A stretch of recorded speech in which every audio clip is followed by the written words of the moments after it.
सारे शौक पूरे। भाभी ये क्या कर रही है आप? क्यों, शर्म आ रही है? मेरे पास भी तो वही सब है ना जो बाकी लड़कियों के पास है। लीजिए, कर लीजिए अपने सारे शौक पूरे। नहीं, कर लीजिए। आप क्यों शर्मा रहे हैं आप? भाभी लेकिन आप मुझे कुछ बताएंगी कि हुआ क्या है? नहीं, कर लीजिए अपने सारे शौक पूरे। कम से कम बाहर बदनामी तो नहीं होगी, घर की बात घर में ही रह जाएगी। भाभी आप ना बिल्कुल पागल हो चुकी हैं। मैं जा रहा हूँ यहाँ से। नहीं, अब क्यों शर्म आ रही है आपको? आपकी शर्म तब कहाँ गई थी जब आप मेरी बहन के साथ ये सब हरकतें करने का सोच रहे थे।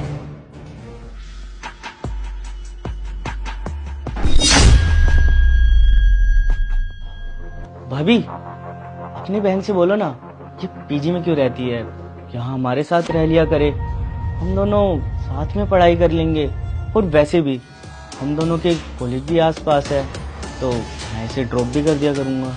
हाँ देवर जी, मैंने भी कितना ही कहा है, फालतू में पीजी में रहती है। घर है इतना बड़ा, यहाँ रह लिया करे। तो इसमें प्रॉब्लम क्या है, रह लिया हमारे साथ।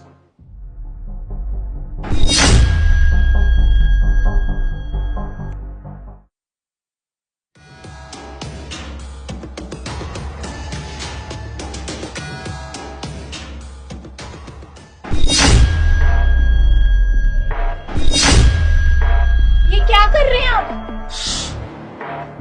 घबराओ मत, मैं तो बस देखने आया था कि तुम्हें कहीं किसी चीज की कोई जरूरत तो नहीं। नहीं, मुझे किसी चीज की जरूरत नहीं है। आप प्लीज यहाँ से जाइए।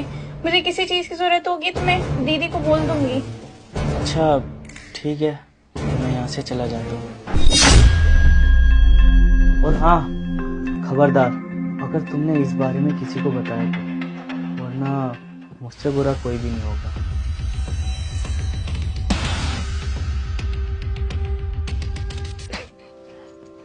अरे क्या हुआ है, कब से रोई जा रही है, बता तो कुछ।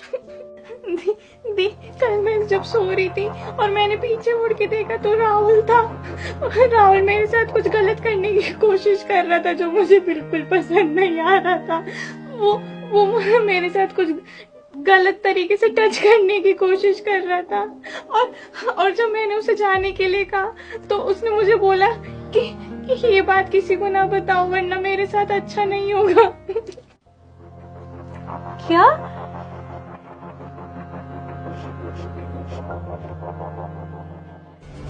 देवर जी, छी, मुझे तो आपको देवर जी कहने में भी शर्म आ रही है। आप ये कैसे भूल गए कि मैं इस घर की बहू हूँ, आपकी भाभी हूँ, और आप मेरी बहन के बारे में।